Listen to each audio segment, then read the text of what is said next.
Florida State has much to play for in 2021 and add one prominent figure, the prominent figure in the history of the program, to the list. Welcome to the Voice of College Football and our Florida State show here every Wednesday night. And this is only possible due to these two, Jason Parker, NBC6, Logan Robinson from Knoll Game Day. And both of you guys, I have to give you much respect, as I already do, for what you had to state concerning Coach Bowden's passing on, what was that, on Sunday, correct? Sunday morning. Yeah. Sunday morning.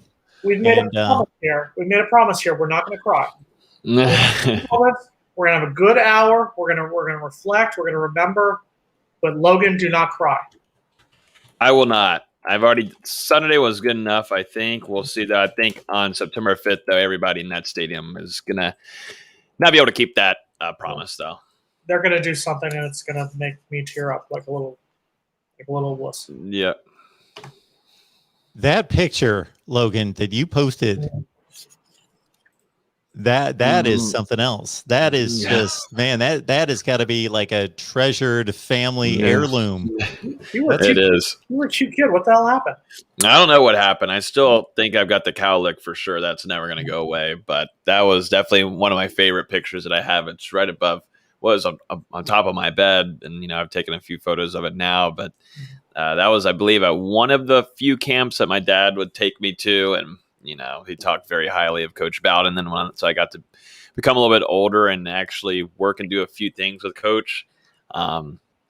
It was just, it's just, I literally grew up with like an additional grandfather. My grandpa, who I'm living in their house now, he actually worked with Coach and actually was the one that hired Coach Bowden. So that's always been a story inside of our family on reunions and such, because we're always talking football. But he was the director of personnel at Florida State. He worked inside the Doak Campbell Stadium on the clock there on the side, and was actually in on the hiring of Bobby Bowden. And they were always close, and he traveled with the team. And Coach Bowden has always treated our family great, and it just was awesome looking back now at all the stories. I think Sunday I just laid in bed and just sat there on my phone reading all the phenomenal stories that people had with him, and going back and looking at film, looking at the funny commercials, and just what kind of a man he is, and seeing all the fan bases, the rivalries that are out there, and the respect that they have for him has been phenomenal, and it's just going to continue until for a long while. Logan, when I saw you on Twitter on Saturday, you wrote prayers for Coach. There's a couple of lines of prayers for Coach, and that's when I kind of realized, okay, unfortunately, we're about to reach that time right there, and it's there. Kind of going along with what Logan said, I was fine until one of the people I used to work with at one of the stations in Tallahassee sent us a picture from, we used to do the Bobby Bowden call-in show on Thursdays, used to be done at our station. And everything was going, everything's fine, we're doing work and whatnot. And then they sent a picture of all of us together. We took before the last one of the 2005 season. And that I'm like you, Logan, that just got me. And it was all there. Yeah. There's different things for everybody, I think. It's just something that you connect the best well with him, and it just hits you kind of out of nowhere a little bit. And it's good, though. I'm glad it did for me, because we had been, like you said, Jason, there's just been some things, we obviously when it became public that he was dealing, with some medical things, and you just knew it was going to be close. But, it's just tough whenever it actually happens, and it still doesn't feel real to me. And those kind of things, it takes a while, but it's just very tough. And I went yesterday to the stadium and got to be around the statue of him right there in front of the Moore, and you just get that feeling, and it always is that feeling whenever you're around that statue. It's beautiful, it's amazing, but seeing the flowers there, and people coming by and leaving, and spending a little bit of time there one-on-one felt special. And he's just treated everybody like a son, which was crazy. I'd be over there taking photos for Garnet and Gold where I used to work, and he'd sit there for 2-3 hours. He'll wait until the line's completely gone, but he'll make sure everybody's getting pictures taken. He'll hold on to a baby, kiss him on the cheek. It's just how he ran as a man. He signed that spear. I brought the spear in 2018. He was doing signing before the spring game, brought the spear in, and he goes, "You want me to sign this?" I go, "Absolutely, sir." And he signed the head of the spear right there. Was that in Garden Gold? That was the Garnet Gold on Pensacola. Pensacola Street. Yeah, that's I was there. It was before. Yeah, I think it was a spring game. Yeah, there was some guy who smelled like Natty Light and who was working. Yeah, that was right. It was under my breath. Yeah, I can't believe you didn't say hi to me, Jason. I guess we didn't know each other then. I didn't know who you were, Logan. Now you're like the little brother my parents didn't know. But on a serious question, we talk about it. My time with Bowden was, the 2 years I was in Tallahassee, working in Tallahassee, 4 years as a student, and then later on a couple times afterwards. You got a chance to experience not just Bobby Bowden, the FSU coach, but Bobby Bowden, the Tallahassee resident. You were around him. What did he mean to you? Both, we've talked about what he meant to the Florida State program, and we'll talk about what they should do to honor him. And I think we're both in the same boat. We'll talk about that in a few minutes. What did he mean to you as a whole? What did he mean to that city of Tallahassee as a whole? Just genuine. I mean, you would see him out a few times the same way with Mickey Andrews, but you'll run by a Walmart right there on North Side, and everybody wants to take pictures of him because he is the legend here in town, and he's done so much for the community overall, building Tallahassee. I mean, Florida State at the time, him coming in and doing a lot of program building and created so many successful jobs for people. People need to be very thankful for what he did, but he was just being around him though at certain events, and then also being in a neighborhood close to ours where you could just go by and a little secret, but you could drop off anything that you wanted to get signed. You could drop it off at the backyard and on their little doorstep back there, and then he'd sign it and leave a note, and then you can come pick it up the next day. That's just kind of how it's just how he did it. And he loved taking care of anybody. And I also want to give my thoughts to also Miss Ann, because she also they were both a tag team force there, but she treated everyone very nicely. You never heard one bad thing about her, and she's a wonderful lady. And for Coach Bowden to do all that he did, there's a lot that she also had to go through. And I, like I said, the few times that I was able to be around her, she was sweet, and she treated my grandparents very nicely, and was just regular folk. But I love seeing all the recognition and just the little stories that are going around on Facebook of him and how he and all the different things that he touched people's hearts, and even people that never even met the man, just watched him on football. A lot of people, I love, the older men now, saying, I wasn't really watching football until I heard about Bobby Bowden, and now they're just FSU fans, and they're from Michigan, they're from Ohio. Or from Ohio. Yeah, somewhere from Ohio. Ohio named Mark. I think his legal name is MarkRogersTV, the voice of college football. Yeah, his legal. That's his government name. Yeah, I'm a fan. I'm an admirer. Always have been. Yeah, on a serious note, Mark, and we talked about it a little bit before, but you didn't grow up close to the program like Logan and I. You're a college football fan. You grew up watching Florida State from an outsider's perspective. What is your view on Bobby from the college football fans' perspective? I posted a video before, Jason, and I appreciate this. Once again, I'll thank you, Jason, for alerting me to the news Sunday morning, and then we got on a little bit later in that day. So, Jason, I appreciate you jumping on to share some memories. And again, to see Logan in that picture with Bobby Bowden on Sunday kind of made my day. That was phenomenal. Mm-hmm. I'll tell you this, that I'm somebody that is pretty much all or nothing. And as I communicated in our discussion, Jason, a few minutes ago before we came on, like once I became a football fan when I was 8 years old, I was the kid that instantly memorized all the stats in the newspaper and watched every game and would throw a fit if I had to go to bed at halftime of Monday Night Football or whatever. Mm. So I knew about Florida State. Like, I know people that were shocked and surprised when Florida State was playing in those first two Orange Bowls, because who's Florida State? Where did they come from? They don't belong here. They shouldn't be playing in this game.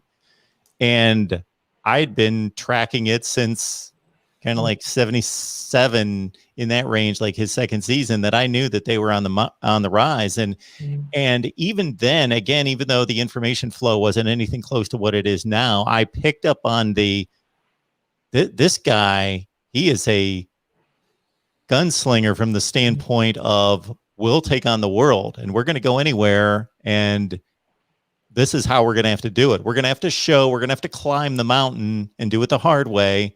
And we'll go to Ohio State. We'll go to Nebraska. We know they're not coming here. They don't want to come here. We'll go to Notre Dame. We'll do it. And then watching the team play at a point in which there were just those few programs out there that became as sophisticated to a certain extent in the passing game as an NFL offense. And that was BYU. That was Miami, Florida State. That was about it at that point. That they played this exciting brand of football. And then once I got a little bit older and again, there was more interviews and that sort of thing available, and I got to see the personality. That's when I was sold. Was you combined the excellence on the field, and it's not this staunch kind of uppity football coach who doesn't have time for anyone or who's taking himself a little bit too seriously. It's this genuine person who loves life and loves his family and loves his community and loves the game and will do anything to promote the game and better the game, and just always had a smile on his face. And was like, how did this guy become such a great football coach? Because he doesn't take himself seriously, and he's just jovial and just embraces life and loves life. And he was just an easy guy to admire and root for. You just said exactly what I was going to. You are 100% correct, Mark. He was the last of the breed of coaches that were accessible. Coaches that like you said, didn't put the game above themselves. You know, I think to a certain extent, I mean, you were closer to like the Woody Hayes era at Ohio State, but he was more of the staunch, serious, type coach. Bobby was the last coach. You know, Logan didn't talk about it because all the writers in the Tallahassee Democrat were constantly posting stuff about it over the course of this week. You could call Bobby, talk to Bobby. He'd give you the sound bites. He'd give you the quotes you need. Bobby Bowden's post-game press conferences were legendary. Bobby Bowden's Monday luncheon with the media was legendary. He would give us sound bites that were just phenomenal, and you do not see that anymore. Nick Saban is a great coach.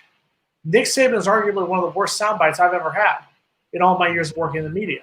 Jimbo Fisher is a good coach, a very good coach. He is also not great with sound bites. He's good. He's better than Saban, I'll say that, but he's nowhere near the Bowden ballpark.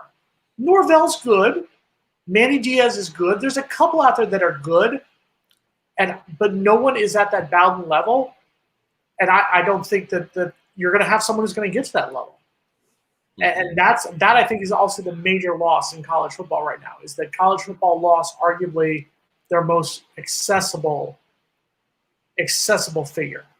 Yeah, I think that's what, at least, you've got a coach with Norvell in town, now that he's trying to be that way. I think he's learned a little bit maybe from Bobby, but, now you're getting some features that Jimbo rarely, if not ever. I think there was just one feature of the strength and conditioning with Coach Vic that I remember there being a film of. Now, another outlet was able to go in there and do kind of a little piece on that. And then there's other things where allowing to interview players and kind of get inside the program a little bit, because it's getting to see, what these players are like, what they go through, their day-to-day, all that kind of stuff. And I think Norvell's allowing that if the players are ready for that. There's different opportunities that we're seeing that the media is allowed to do. But I mean, you're right. Bobby back then was a coach that gave you things to work with if you're a media member, and you just don't really see it as much anymore. Here's our guy, Big Game James Coleman. James, can you hear us? Yeah, I can hear you. Of course, James blocked a lot of mean linebackers in his day at Florida State, 2002 through 2005. Played for Bobby Bowden, and of course had that connection that, again, with all a ton of respect. Jason and I, again, went online, and I appreciate Jason's efforts there on Sunday. Had a lot of great things to say. And Logan just, man, just the legacy of his family and their connection to Coach Bowden's enormous as well.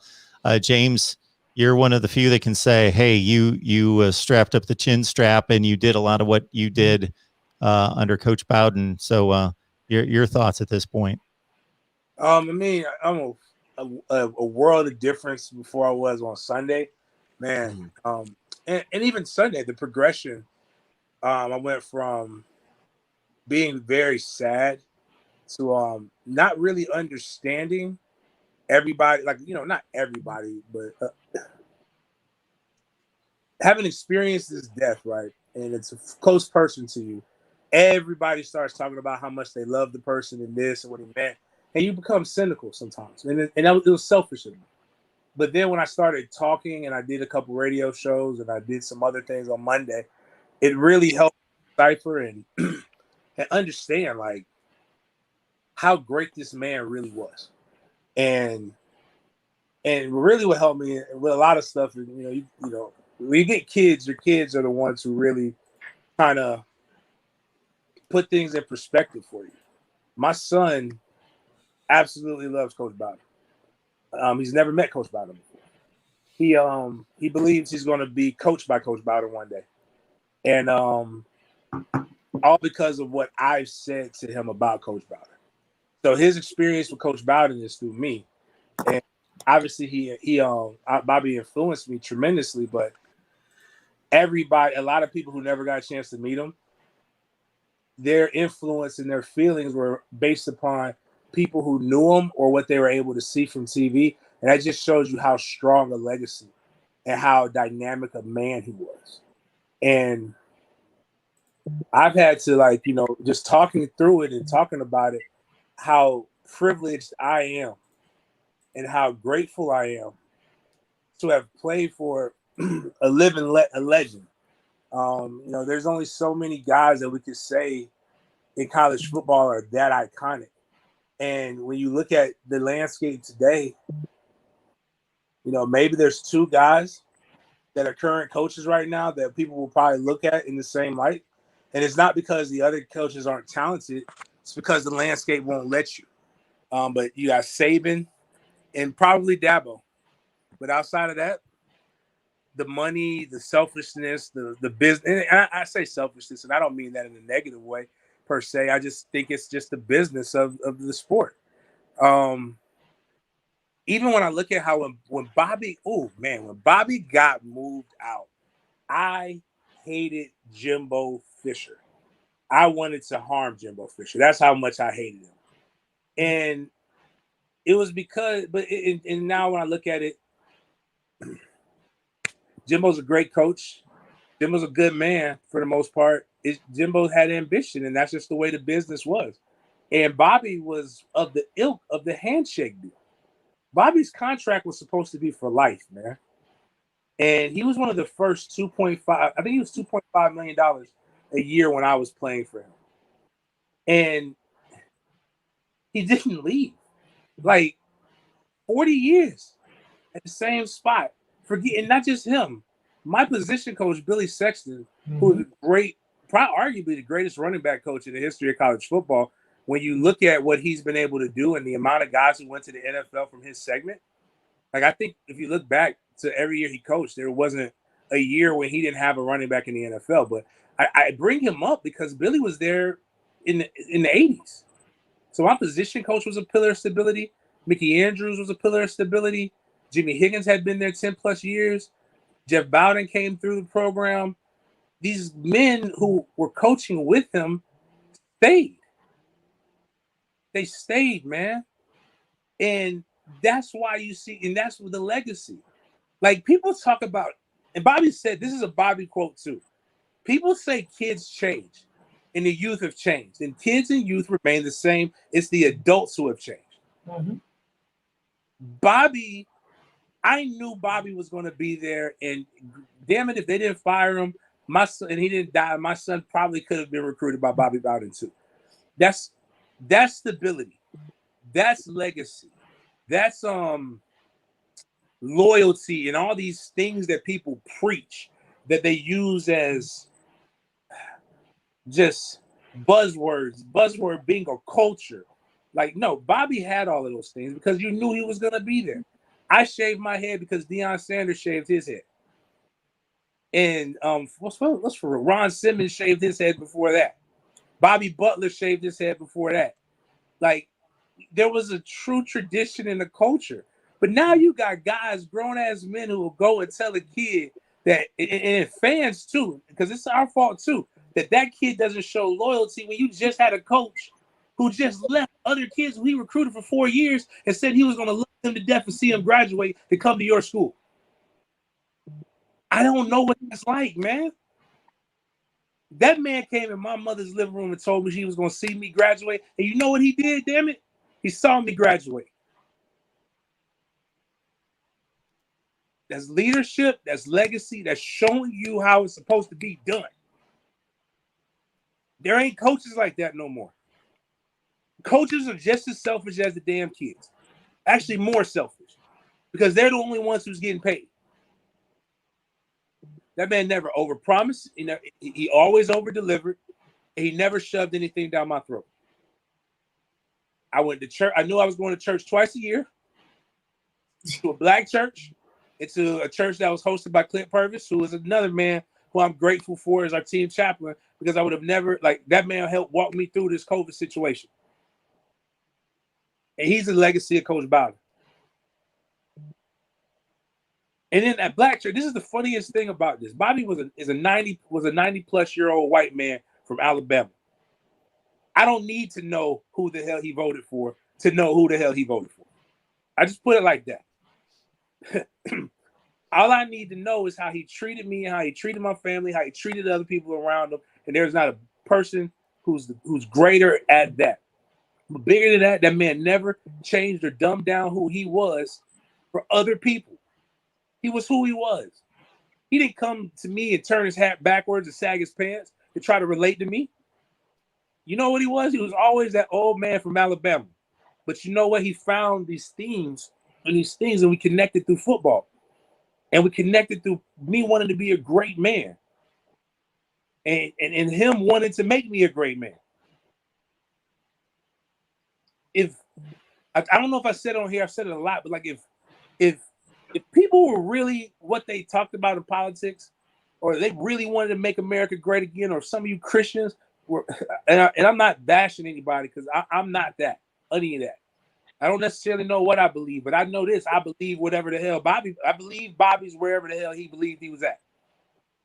He's one of the few Christian men that I believe, without a shadow of a doubt, lived every aspect of his life.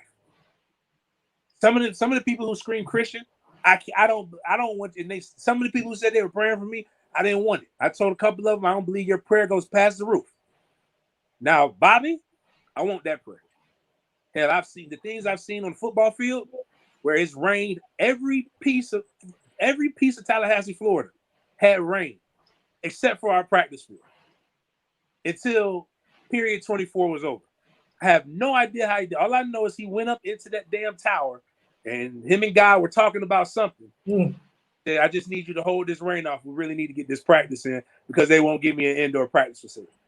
I kid you not, I've seen it. It was pouring down raining, and the sun was just on our 3 fields. It freaks you out. James, quick question. You posted a lot of stuff on social media, just like Logan did. We all did. And you posted a lot of pictures of camps you did, things you did with Coach Bowden after you graduated. Uh-huh. You talked about what Coach Bowden meant to you as a coach, giving you the path at Florida State, giving you a path to get that degree and whatnot.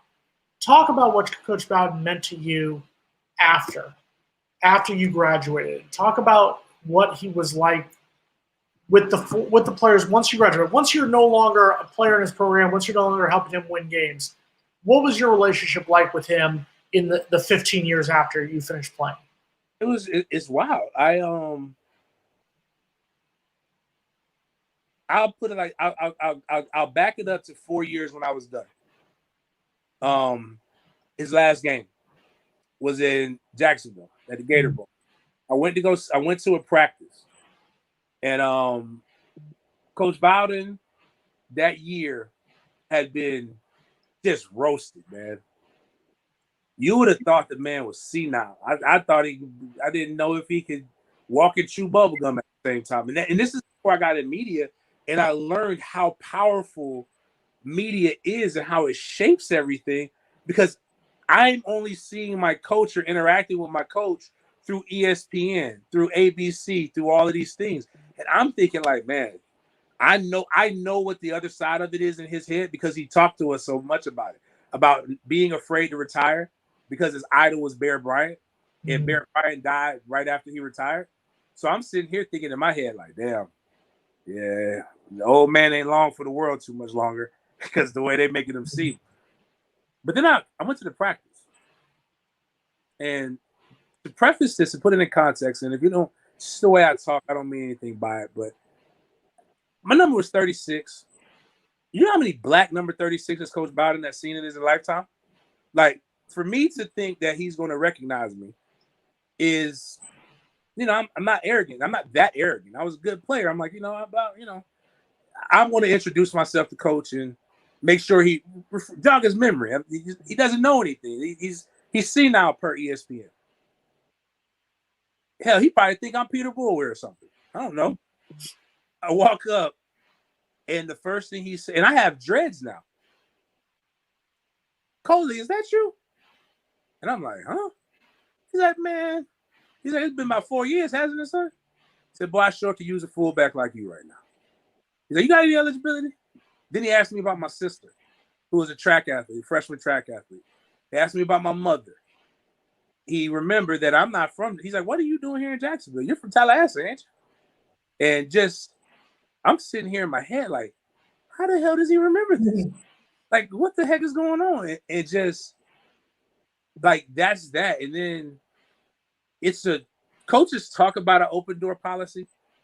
And I believe Mike does. Mike Norvell has one. Like, I've utilized it. Me and Mike have an understanding. Our only problem is 3 and 6.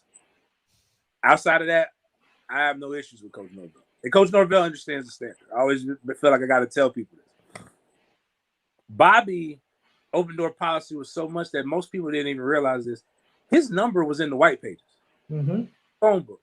You could literally go look up Robert Bowden in the phone book. You call that number, and either him or Miss Ann are going to answer the phone. I got a chance to interview him. I picked up the phone and I called that number, and we set up the interview. He it's on my 36 Degrees YouTube page. There's 2 years consecutive interviews where he said something to me that I'm going to make sure, even though I want to be cremated, I want to make sure it's on my tombstone or whatever, wherever they put my ashes. Bobby Bowden told me on a YouTube recording that James wasn't no sissy. James would knock your head off 1 year, and then the next year he said, I've never known Coleman to back down from anything, and that's just the way he approaches life. Those are that you can't tell. Then he's also in that meeting, he told me I was a top 5 fullback he's ever had. Arguable. I argue with him against that. I think I was good. I won't say I was top 5. Yeah, top 8. We have some damn good fullbacks. But the point is that this man, he may not, well, if you're a good player, he's going to remember your name. But he may not remember your name. He remembers your face and what he does to everybody that he's ever encountered. He's going to talk. He's going to look. He's going to keep until he remembers something that makes sure you know he's connected to you and he remembers who you are. And I don't have the energy to do that to everybody. I don't know kids I've coached, and I got paid handsomely to coach a lot of people. But this man, as I've said numerous times, what makes him different than everybody else is this. And this is the truth. Coaches get paid to win games, period. If you don't win games, you're going to get fired. The greats choose to focus on legacy and building people and building men and women with the understanding that if I do that the right way, winning games comes as a part of it. And I'm like I said, I'm blessed to have actually known him. He knows who I was.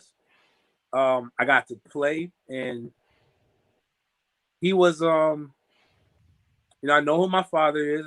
My father is a pretty decent he's better than my grandfathers were, which isn't, again, that's not a high bar, but he's doing better. I don't know who my grandfathers were. I think I have one that's alive, and he could walk by me today, and I wouldn't know who he is. But Bobby was like my father, or that strong grandfather figure. And for the 4 most influential years of my adult life that carried me over to today, that if you like me, shit, if you hate me, it's all because of what that man has did for me from the ages of 17 years old when I went to freshman two-a-days to when I was basically I was 22 years old when I graduated. It's all because of what he did. So the book bag drives, the feeding the community, the media presence, my knowledge of football, all these things were influenced directly or indirectly by him and the way that he lived his life. And I cried for 4 hours from 7 a.m. to about 11. And then I realized that how blessed I was. And I can't wait to go pay my respect on Saturday morning to the greatest coach of all time. And that's about it. Is see thousands of men from various demographics who are all influenced and are all impacting their respective communities in incredible ways. And I'm going to straight fan out because bigger than anything, I played it, I cover it, but I was a fan before I ever thought about coming to Florida State. And I can't wait to hear Charlie talk about his relationships, Kez McCorvey talk about his relationships. I hope Shade Tree is there. I hope Bar None is there. I want to be able to see these guys. And the only thing I'm sad about is that, we only get +1. Because I really want to sneak my son. I might sneak my son in there anyway and just give him my iPad so he doesn't get too bored. But man, it's going to be the who is who of college football. Not Florida State, of college football coming to talk about the greatest of all time. And I can say I played for the greatest of all time. Very few people can say that. And James hit the nail on the head. And James used the word legacy. And I'm going to say it like this. I said it on Sunday. I'm going to say it again. I'm pretty sure James is going to agree with me. I'm pretty sure Logan's going to agree with me. I'm pretty sure I can even get Mark to agree with me on this one. The name of that stadium needs to be Bobby Bowden Stadium. I would say before the Notre Dame game. I don't get why it hasn't. The wheels have not started in motion. John Thrasher, you're still in charge. Board of Trustees, Board of Directors, guys, you got to make it happen. We're less than our first game is September 5th. Yeah. So we're about just over 3 weeks away, about between 3.5 weeks away. You can make it happen. This can happen, guys. And if you're going to honor who I would say is the greatest coach of all time, definitely on the Mount Rushmore of college football coaches, that name of that stadium should be Bobby Bowden Stadium. If you want to save it for the Notre Dame game, do a big unveiling, do it that night, that's fine. But the wheels need to be in motion. And I'm sorry, I'm going to say it. John Thrasher, if you have any courage on your way out, this is what you need to do right now. There's a simple reason why I would agree with you, Jason. And of course, I've got a little different perspective than everybody else here. And it's not a more legitimate, it's a least legitimate perspective, but it's a different one, is that if not for Bobby Bowden, nobody outside of Tallahassee would give a damn about Florida State football. Mm-hmm. Without Bobby Bowden, we wouldn't have done 119 of these shows. There's no question. The football program would not be at the prominence that it is anywhere close to it. So none of this attention would be given to Florida State, and Florida State football wouldn't be known from coast to coast without Bobby Bowden. There's one way we have to end this the right way. We have to do this the right way. because Bobby doesn't want us to cry. He doesn't want us to get emotional. So, Logan, I want you to not just do this for me, not just do this for Mark, not just do this for James. Do this one for Bobby. You know what time it is. You're also muted, Logan. My God, I'm muted. I was making sure I wasn't making any noise. Here's this emotional moment, and then you're muted. I feel like I'm about to do like a whole kind of acrobatic thing going here, but simply just tap that like button. Nice and easy, nice and simple. Hit the like button. If you think the stadium, how about this? If you think the stadium should be changed to Bobby Bowden Stadium, just hit that like button if you agree with us here on the show. Something simple, easy to do. You know, we're not far away from kickoff here. We're well under a month now, and we got fall camp almost a week into wraps. Got team traveling over there to Duval to see James. You know, maybe they're getting a fullback in action. We'll see. But just hit the like button and then just take it down. Just take down the name. Right there, you can take down Bobby Bowden over in front of the video. That's all you gotta do. Yep. Simple. Yes. Thank you, Zach. Yes. Mark is 100% correct. Florida State won 4 games total in 3 seasons before Bobby Bowden. 4 games in 3 seasons. Crazy. Florida State was just a little school in the Panhandle that my mother went to because it was the furthest public school away from Miami. That's what Florida State was at the time. It was the beginnings of a party school that we've all enjoyed during our time there, but now it's a top 20 school, and I'm not saying that's all because of the football success, but the football success has a hell of a lot to do with that. It needs to be Bobby Bowden Stadium sooner rather than later. That's my diatribe. I would agree. All right. Well, the boys are on the field, and the coach now is Mike Norvell. And let's see, he would be the 3rd that has worn the Florida State colors instead of the sideline in charge of the program since Bobby Bowden. Well, 4th if you include Odell's 2 interim stints. The interims, we're going to give them some time, some love. Okay. Look, you made James leave, Jason. Look what you did. He just had to check out on that comment. Logan, fall camp. God, it feels good, James. What's up? It feels good, Mark. It feels nice. Feels like we're getting back to regular life. You know, got pads a little bit hidden. It's just shells, but actually have some stuff going on. You got maybe a quarterback battle. I think it's a pretty good one so far. And you've got youngins coming in and playing. Both majority of the practices so far, except for today's, there were split practices between a team A and a team B. Had a lot of the veterans in team A, and then you had some newcomers, and including transfers and walk-ons and on team B. But as of today, everybody worked out together, and then now after practice, they immediately loaded up, and they're already in Jacksonville over with James and Duval, and are going to plan a few days to practice at the UNF facilities. So, it just feels good to be back, and I think this is going to be a gigantic, just like the spring was, but this will be a big time fall camp, not only for, Mike Norvell and keeping that organization. He's a freak at it. He's a nerd. He loves being ahead on everything, but, there's a lot of battles too that need to be figured out. There's a lot of guys that need to be put in the right places, and they weren't last year. The defense was horrible. They had no communication. And that's got to be fixed, is where this fall camp has got to help after having a nice solid spring. And then quarterback, who, what is that offense going to look like if you are going to run, both quarterbacks out there?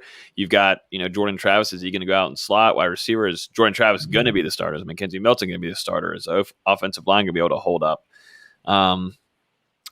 So far, it seems like the defense as of today had a very nice day. The pass rush has been not really fair for a majority of these practices, but in today's presence alone, it played a factor on both quarterbacks. But Jordan Travis won the day overall. Who would you say so far? Obviously, we're only 4 practices in, so nothing has been decided at this point. But who would you say are some of the players that have kind of, for lack of a better term, shined so far through the first 4 practices? And on the flip side, who are some of the players that may have disappointed a little bit through the first 4 days? Just some names to start off with offensively. I love hearing this. I'm happy for him. Keyshawn Helton has been one of the most consistent wide receivers. Parchment's still getting a groove in there and getting hang of that offense. He's so fresh and new at this offense, so I'm giving him some more time. But Keyshawn Helton has been very nice. Young freshman, 2 freshmen, Burrell and McLean have been nice there at wide receiver. I'm going to keep staying high on Treshaun Ward because he just keeps on making plays and looks smooth as one of the. I think he might be the best running back in that room.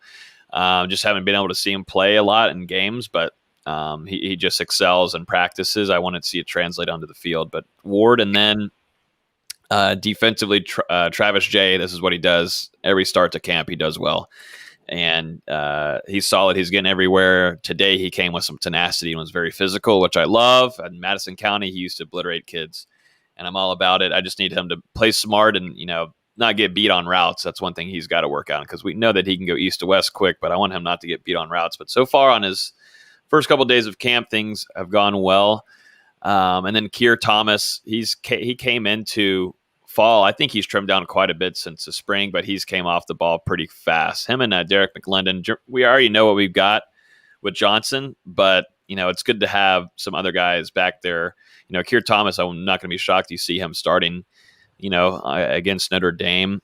I wouldn't say guys of disappointment yet until, get a full week and such. I don't know. I won't really grade anybody on that.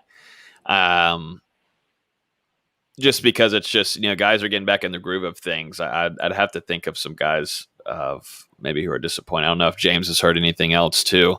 But yeah, kind of the gist of it. Of the beginning so far.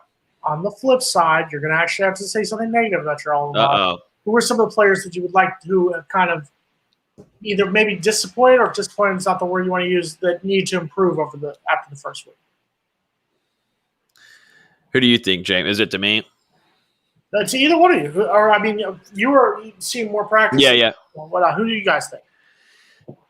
Need more work? I still think both quarterbacks, Jordan Travis and Mackenzie Milton, they still need more work. I mean, Jordan Travis is coming into his second year, getting this offense down, but, he's having to work a lot now with this defensive line in practice. That's just kind of, it's not making it fair. And Jordan Travis is able to excel right now because he has that running threat. Mackenzie Milton isn't like that anymore. I know, we'll see it whenever, got to see a little bit of the spring game, but we'll see against Notre Dame. And if Milton's out there, it doesn't have that same ability, of course, like he used to. So, and Jordan Travis is just a baller. He knows how to run. He's a great running game threat. So he can utilize his speed and get out of there quick. But I think both quarterbacks, they still got a little bit of work to do, but it is promising that you have two guys that are going at it with one another. And to get better, can I say Dante Lucas? Seems like there's some things there that can still be improved on from the first little tidbits from camp. I want to see him do well, but it's always something mentally with him. And he's had so many off and on meetings with coaches and such. Like, you got to figure it out now, or I just don't feel like Norvell's the coach to just keep on having you around just to, blank the bucket.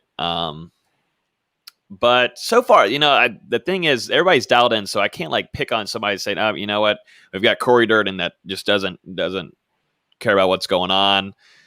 Blank's also making distractions. Everybody's kind of dialed in and zoned in right now. We'll see how long it lasts, though. Because you could face Notre Dame and lose by 20 points, and that's just, you can lose that. James, is Logan being too high on the program right now, or is he's spot on right now? What is your thoughts? No, I talked. I didn't say. Go ahead. Yeah, I'm not going to treat Logan like I treat a lot of the beat. Treat him. No. Respectful, because I agree with him for the most part, because you really just don't know. I mean, what are we? Again, we're a 3-6 ball club, and we've never been in this situation before. So I really don't know what we are. Obviously, our offensive line is improved because there's more depth. And who he talks about, who I want to see them all improve.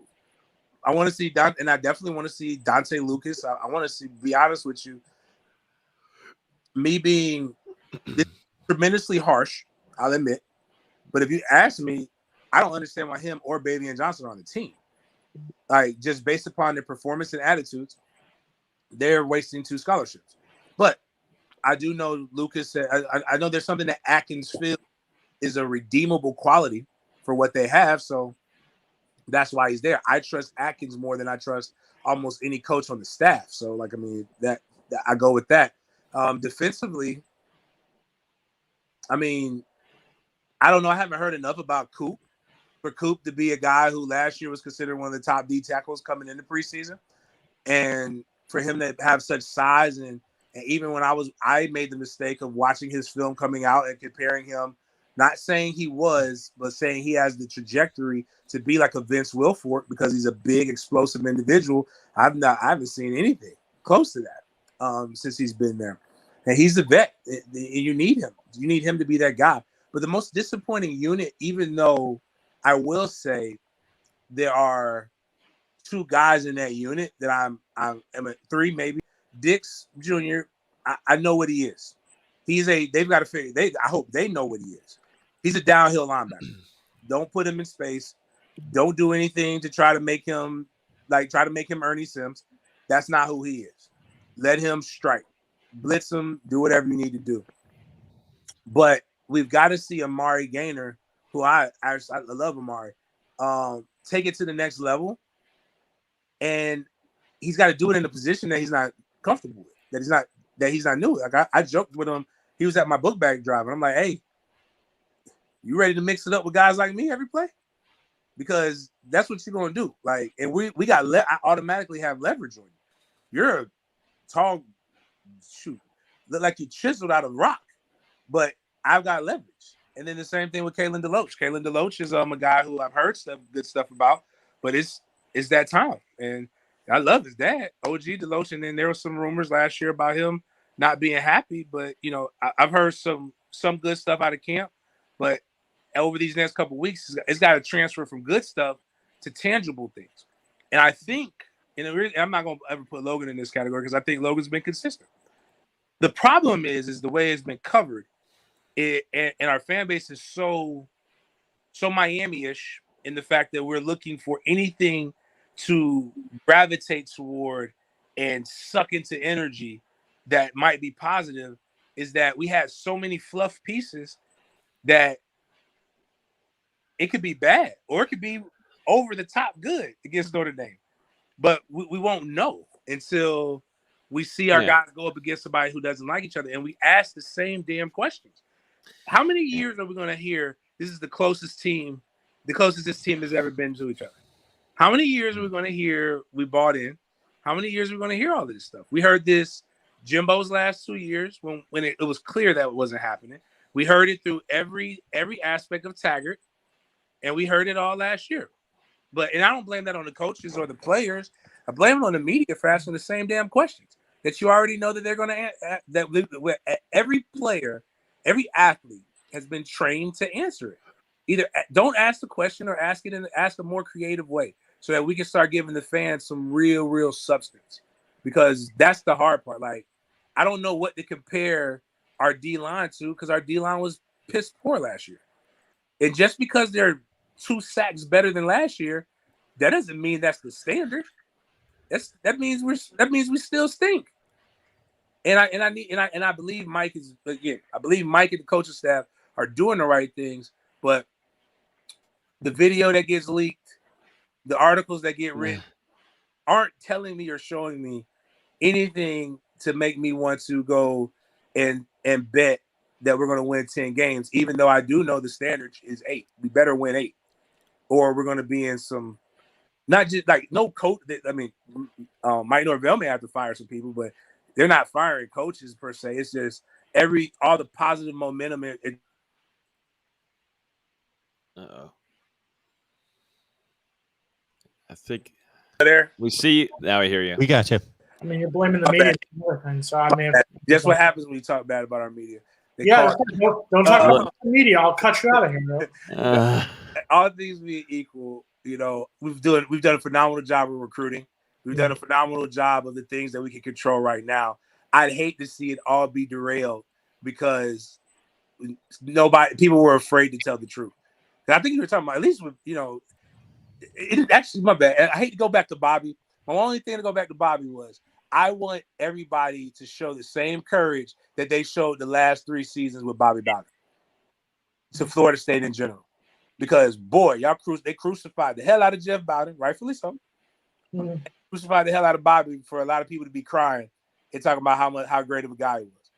So, like, I just want to make sure that we understand that you can talk about them and you can do your job. And I can tell you this, you don't have to have credentials to be able to do a damn good job, because some of the best media covering Florida State is coming out of No Game Day.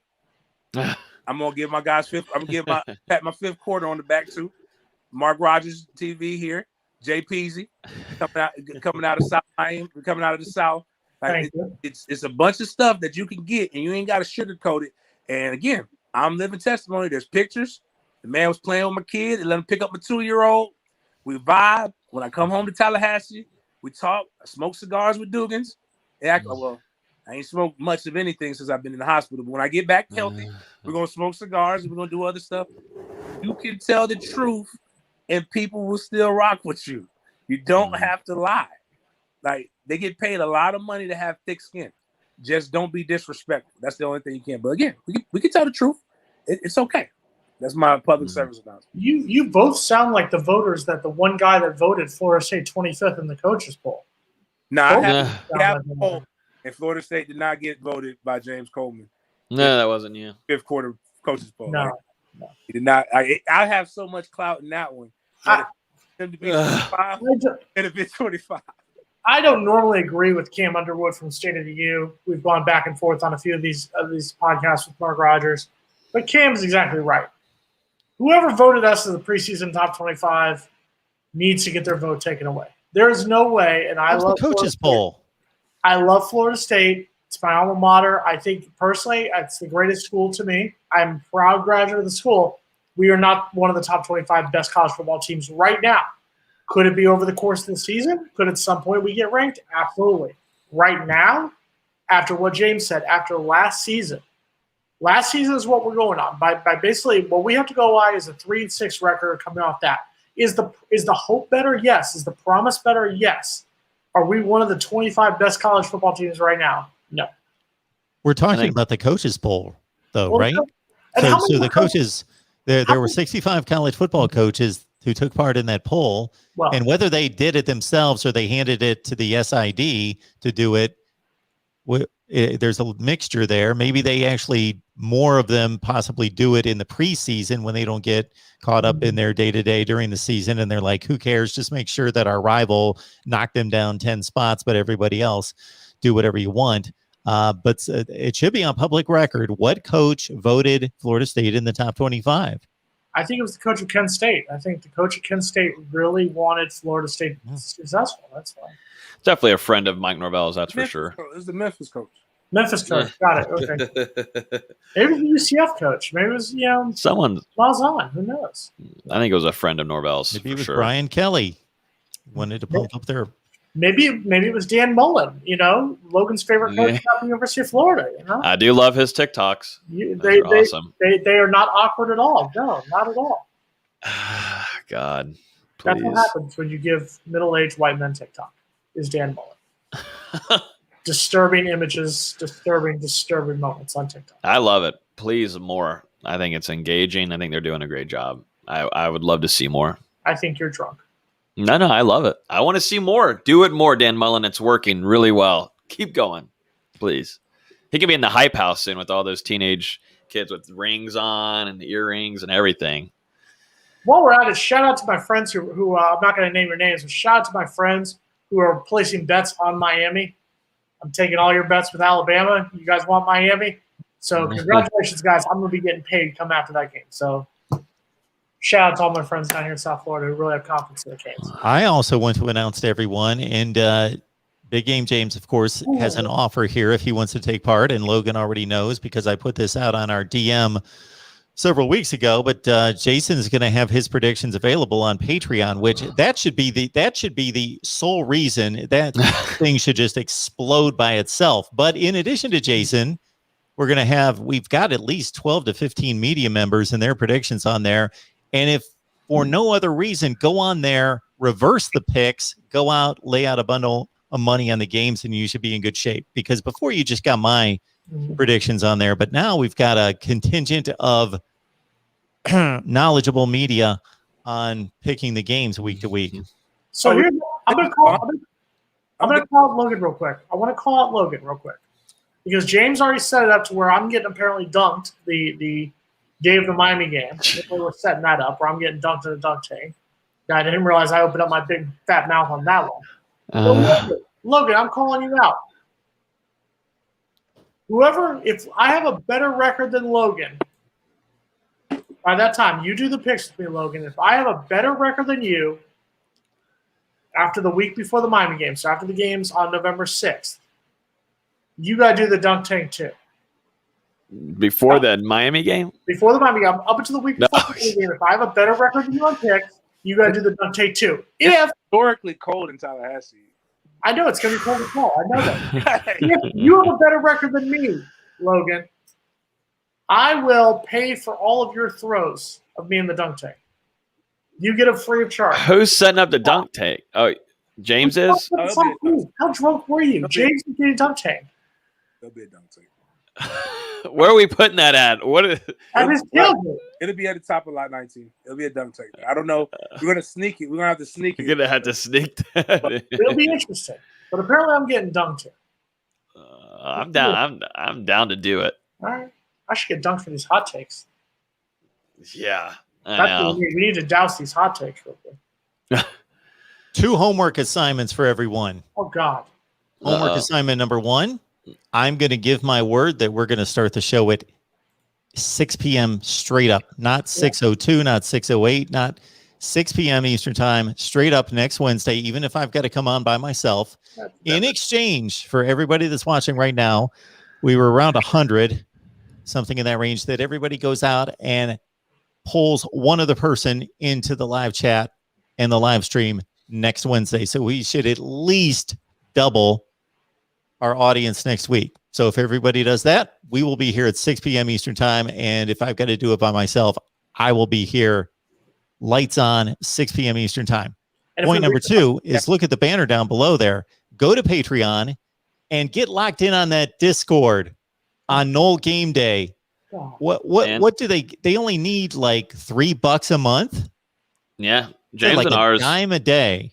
Yeah, James and ours, I think, are pretty budget very well on that. Just take away a drink or take away a large meal at James Whataburger. Well, James, you got a Patreon account? He's been had. Yeah. I had no idea. A Discord bump is $5. Oh man. I hear this $5 biggie bag.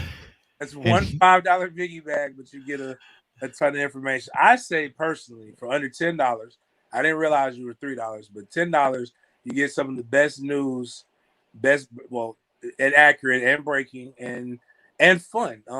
I've seen the chats over at No Game Day. They get pretty lively and get fun. Over at Fifth Quarter, get pretty lively and fun. And we have some to where, it gets a little, when it gets outside of football, we have a spillover place for you. Like we tell people, please, we don't discourage conflict and confrontation. We just want to make sure our football chat and our wherever chat is, many of them are free to be able to talk about recruiting, football, go to the water cooler and talk about whatever the hell it is you want to talk about in the water cooler. And for you, that's all. No holds bar. When people complain to me about what gets said in the water cooler, I'm like, why the hell don't go to the water cooler if you don't like what's being said in there? And for you high rollers out there that want to spend like 30 cents a day, then you get James, you get Logan on Patreon, and then you come over to Mark Rogers TV, the voice of college football on Patreon. You get all 3, and we got like an insider look. You got my picks. You got media picks. You got, we got a betting guy, odds maker that lays out his lock of the week every week. We got the whole deal. I'm just close to joining them just so you guys never say the words again. There you go. That's what you can do. If I gotta hop off here because I have a call at 7:05. But thank you. I know Thanks, it is Logan. 7:05. I'm late. Bye, y'all. Appreciate it, man. Hot take. I know. I'll be able to listen to them. I'm gonna go back and watch. I always go back and watch them if I'm not on here. I promise. So I can give you a hard time. Time for a hot take. All right, Logan. It's everyone's favorite segment. It's sweeping the nation, or at least Broward County. Jason's hot take. Now, 2 weeks ago, I told you that Notre Dame was going to go undefeated against the ACC. They might join our conference at this rate. And that's just the start. My bold hot take for this week, the ACC will go 6-15. We'll go a putrid 6-15 against Power 5 programs at Notre Dame this season. They're going to go 0-5 against Notre Dame, and they're going to go 6-10 against the rest of the Power 5. I think they're going to be pathetic this year against the Power 5. I think their wins are going to be Clemson over South Carolina, Florida State over Florida, NC State over Mississippi State, Duke over Kansas, Miami over Michigan State, and Virginia over Illinois. The other games, all losses. Over Florida? What's that? Did you say Florida State over Florida? Yeah, I picked that months ago, bro. You were still looking for Wi-Fi at the time. I picked that a while ago. Ooh, all right. Yeah, I'm confident. Okay. If you'd listened to my Discord, you would have heard that. I don't listen to my own Discord. I don't listen. You're right. I don't have a Discord. Yes, I legitimately think the ACC is going to show why they are not a Power 5 conference this season. I think they are going to be exposed several times, starting with Clemson losing to Georgia. And I have no confidence in the ACC. I've lost my confidence. That is pretty much on par with what the record has been the last 3 seasons, maybe 4. So next week's hot take is even better. Next week's hot take is why the most evil coach in the ACC will get honored with something. Just stay tuned. Okay. It's disturbing. It was disgusting to even type it out. James, you got anything else for us? Nah, I'm good, man. Okay. We got Jason's hot takes. That means we can all feel good now. We do. And feel good about yourself Saturday. James will be there. I'm sure Logan's going to be there. If you can go to the event Saturday, Tucker Center, doors open at 9:30. The event starts at 11 in the morning. It'll be online, Seminoles.com. So if you don't get a chance to go up there, you're down here in South Florida or anywhere else in the country, you can watch on Seminoles.com. And I would just encourage all FSU fans, alumni, boosters, whatever, take the time Saturday. For all the things Bobby did for us as fans, all the things Bobby did for the program, all the ways that Bobby helped raise teenagers and turn them into men. Look at James. James is the example of what Bobby did. Support it this weekend. And if you can't get enough of Bobby Bowden talk, I'm sure you can go to James's feed on Twitter. You can scroll down. James, do you have anything else available in regards to besides what you brought us here? Man, it's a good interview. She got me crying. I hate that. I hate it. Damn. But I think it's my pen suite. I did an interview with WCTV in Tallahassee.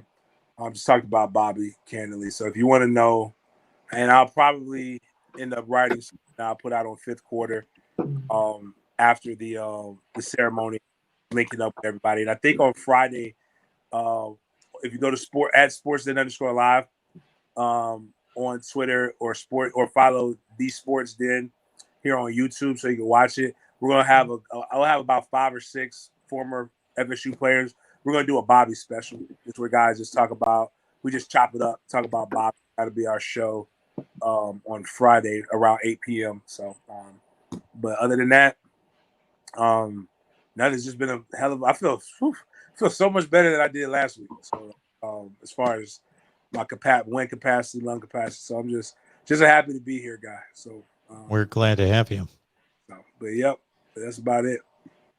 All right. Jason and I got together on Sunday, so if you guys want to check that out as well, that was cathartic for sure. And I appreciate all the fine and nice comments that everybody had concerning the live stream with Jason and also the post that I did before that. So thank you, everyone. And we hope to be back here next Wednesday at 6 Eastern, but subscribe and hit the bell for the notifications because we sometimes have to change up the schedule. So we will be back. All right, guys. James, thanks. Continue to get better. Sure. Jason, thank you so much. Thank you, sir. We will see everyone back here next Wednesday.